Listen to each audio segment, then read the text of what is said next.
Welcome to Hood Champion Boxing and Sports. In boxing, you find a way to win, or you find a way to lose, which is what I think happened to Edgar Berlanga. Him facing Canelo this past weekend, that was Berlanga's fight to win. I think he gave Canelo too much respect.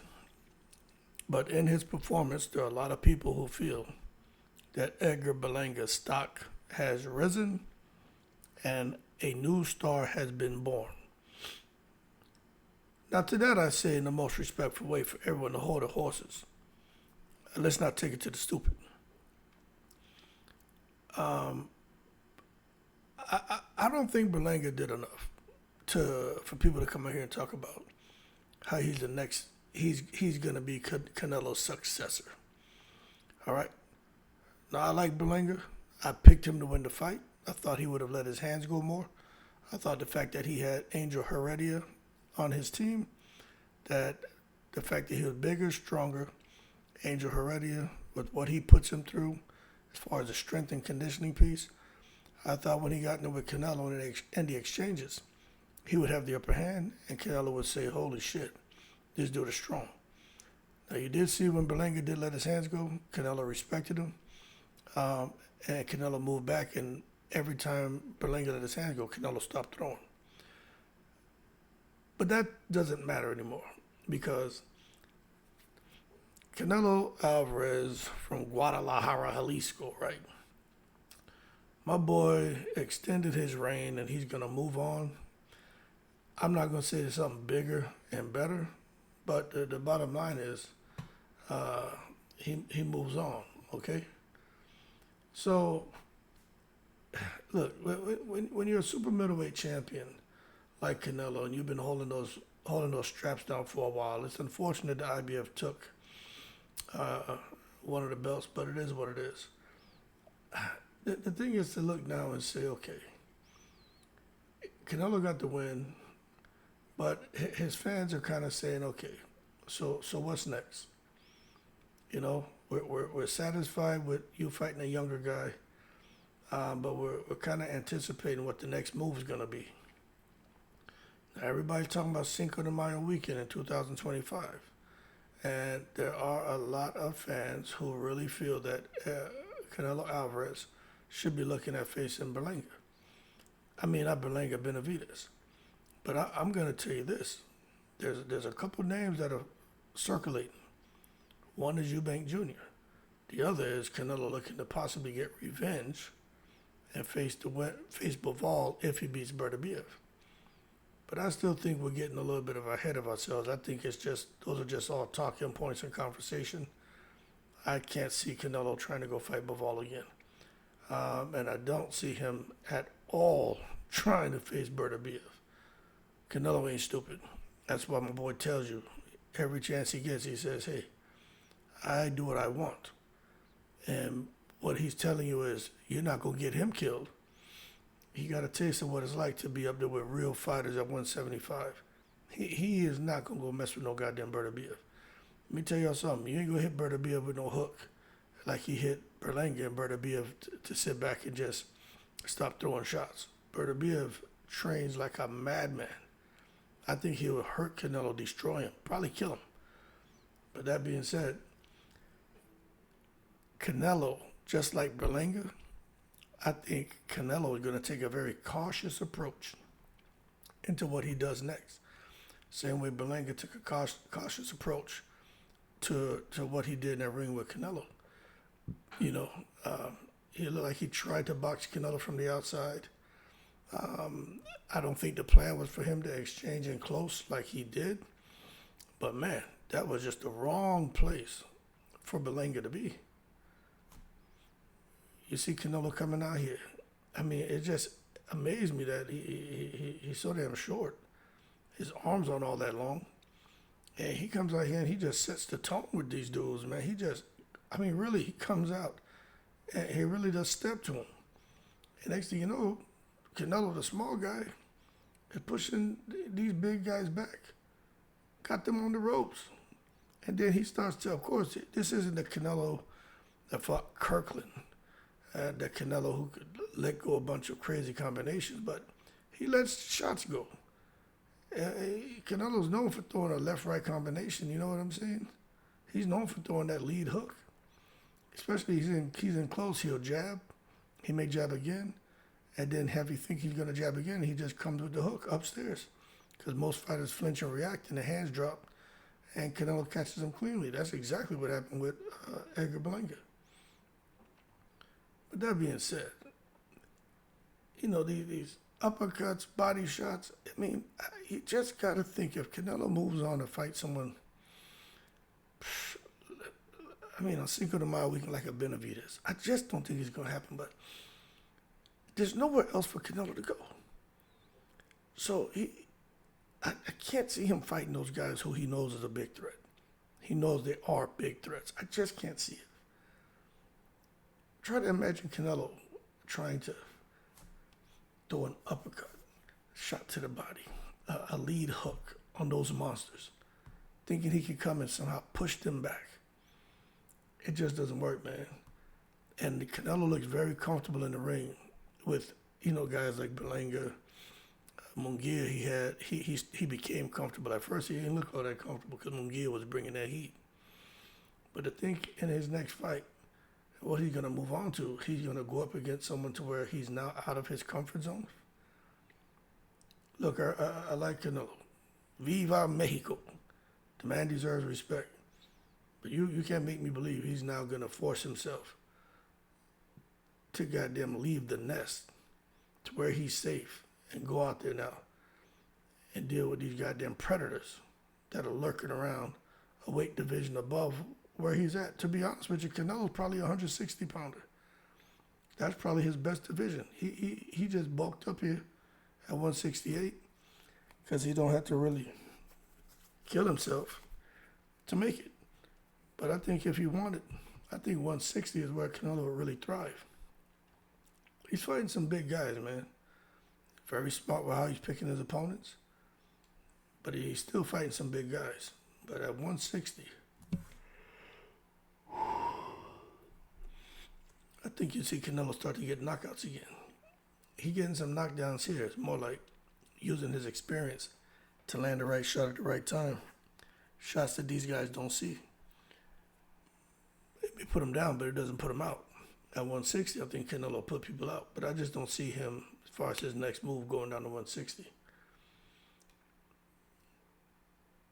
But we got to see, because if Canelo wants for these, you know, largely pro-Canelo crowds to continue coming out and showing their appreciation for him as a Mexican, and also they want to show their appreciation to the opponent. You know, he's gonna have to pick the right one because they don't want to see him lose. But I don't think they would boo Benavidez if Benavidez fought Canelo next and Benavidez beat him. I don't think they would boo him.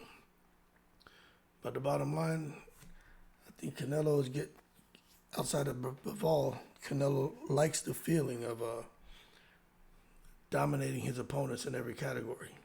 Landing jabs, all the power punches, making sure his connect percentage is, you know, between like 35 and 40, 45, damn near 50%. You know, those power shots for Canelo are everything. He's not really the guy coming in trying to jab you and poke your eye out with the jab. No, he's really about his power shots. And he wants to feel that he can still do this at an elite level. And I think in order for him to continue what he did this past weekend, to continue it going forward, he's going to have to find the right opponent who gets in the ring with Canelo and has already taken a 10-8 round because he's just intimidated by him without even getting knocked down. And as a result, the opponent is going to, you know, struggle to be defensively effective. That's where Canelo delivers a relentless attack, and that's where he rises to the occasion and gets all the fans and gets everybody behind him. But if he gets in there with someone who's not intimidated by him, like Mike Tyson had that about him, people would be intimidated before they got in the ring. And I think that's what's happening with Canelo, because Canelo's become more of a spectacle. It's not even like you're going to see a fight. You're going to see a spectacle. And I think when the fighters get the opportunity to fight Canelo, they feel that. Like I'm not fighting any ordinary person. I'm here fighting this guy, like Berlanga likes to call him, a legend. And he's dominated people, and he's probably going to dominate me. I just want to see how I perform against him, opposed to going in and saying I'm here to win. You got to go in there to win. But the bottom line is experience, talent, hard work, intelligence. That shit makes all the difference in the world, man. When you're fighting a guy like Canelo, because Canelo has all that. And if these guys don't have the same amount of more, they're going to be in trouble. I'm telling you right now, when that bell rings, these fighters may feel like they ain't touching gloves and they got a chip on their shoulder, but that's when the first bell rings. But when that final bell rings, they start hugging him, trying to kiss Canelo. Oh, you're my idol. I love you. I never wanted to fight you. I just wanted to take, man, shit. Hold your horses. Stop taking it to the stupid. Now, man, if you're going to be a gangster, go all the way. If you're going to be Al Capone, go all the way. I'm not saying not to be classy and defeat. But at the same time, don't come out here, man, and just start kissing ass like that. I mean, there's going to be a lot of critical opinions, critical perspectives. Some of you guys may, critically disagree with me. I mean, it's cool. But I don't think what I'm saying is harsh. I just think going forward, with Canelo Alvarez entering the later stages of his career, I think Canelo is going to have to be very, very careful of who he selects. And the sad thing is, we as the boxing fans, I think Canelo becomes somewhat predictable, you know what I'm saying, and kind of the type of opponent he's going to pick. Because I'll tell you what, at some point, I'm letting Canelo know, I want to be shocked, brother. I want shock me, surprise me with who you pick. And I'm telling you, if he wants to shock me, he needs to pick Benavidez. Because Benavidez won't be outmatched. Benavidez won't come in there looking to hit that canvas.